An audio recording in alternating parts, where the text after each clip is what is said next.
Bonjour à tous, je continue à vous partager des extraits du livre du cardinal Ratzinger, Foi chrétienne hier et aujourd'hui. La croix, adoration et sacrifice. Il est vrai que tout n'est pas encore dit par là.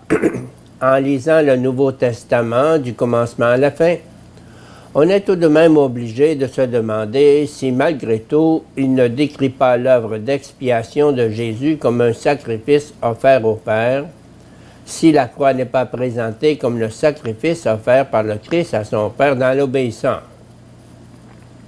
Dans toute une série de textes, la croix apparaît bien comme le mouvement ascendant de l'humanité vers Dieu, de sorte que nous voyons ressurgir tout ce que nous venons d'écarter. En effet, avec la seule ligne descendante, on ne saurait comprendre toutes les données du Nouveau Testament. Mais alors, comment concevoir la relation entre les deux? Faudra-t-il en éliminer une en faveur de l'autre?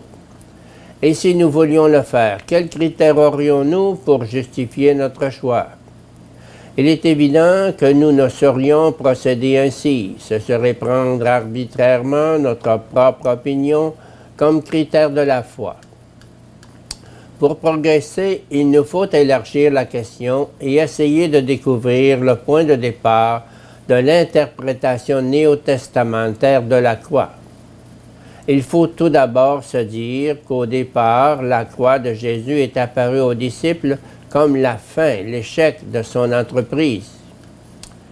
Ils avaient cru avoir trouvé en lui le roi dont personne ne pourrait jamais triompher, et voilà qu'ils étaient devenus, contre leur attente, les compagnons d'un homme exécuté. Certes, la résurrection leur donna l'assurance que Jésus était tout de même roi, mais il leur fallut beaucoup de temps pour comprendre à quoi servait la croix. La clé de la réponse leur fut fournie par l'Écriture, c'est-à-dire par l'Ancien Testament, auquel ils empruntèrent les images et les concepts pour essayer d'expliquer l'événement. Ils recoururent donc aussi aux textes et aux prescriptions liturgiques de l'Ancien Testament, convaincus que tout ce qui était dit là trouvait son accomplissement en Jésus, et même que c'était à partir de Jésus seulement que l'on pouvait réellement comprendre ce dont il s'agissait en réalité dans ces textes. C'est ainsi que nous trouvons, entre autres dans le Nouveau Testament, une explication de la croix à partir des idées de la théologie cultuelle de l'Ancien Testament. La réalisation la plus systématique de cette tentative se rencontre dans l'Épître aux Hébreux, où la mort de Jésus en croix est mise en relation avec le rite et la théologie de la fête juive de la réconciliation, et où elle est présentée comme la véritable fête cosmique de la réconciliation. On pourrait résumer la pensée de l'apôtre de la manière suivante. Tout l'appareil sacrificiel de l'humanité, tous les efforts dont le monde est rempli pour se réconcilier Dieu par le culte et les rites, étaient condamnés à rester œuvres humaines inefficaces et vaines, car ce que Dieu veut, ce ne sont ni boucs, ni taureaux, ni aucune autre offrande rituelle. On peut sacrifier à Dieu des hécatombes d'animaux sur toute la surface du globe. Dieu n'en a que faire, car tout cela lui appartient de toute façon. Et l'on n'apporte rien au maître de l'univers en brûlant cela à sa gloire. Je ne prendrai pas de ta maison un taureau, ni de tes bergeries des brebis, car tout fauve des forêts est à moi, les animaux sur mes montagnes par milliers. Je connais tous les oiseaux des cieux, toute bête des champs est pour moi. Si j'ai faim, je n'irai pas te le dire, car le monde est à moi et son contenu.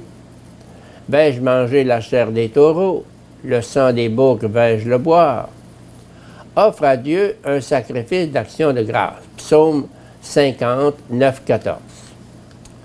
L'auteur de la lettre aux Hébreux se place dans la ligne spirituelle de ce texte et d'autres semblables.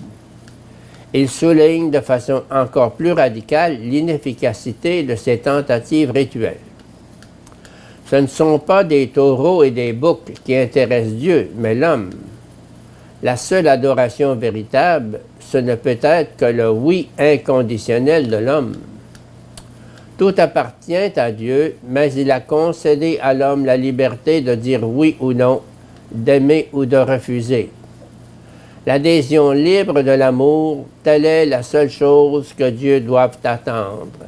Voilà l'adoration et le sacrifice qui seuls peuvent avoir un sens. Or, ce oui donné à Dieu et par lequel l'homme se restitue lui-même à Dieu ne peut être remplacé par le sang des boucs et des taureaux. L'Évangile ne dit-il pas « Et que peut donner l'homme en échange de sa propre vie » Marc 8, 37.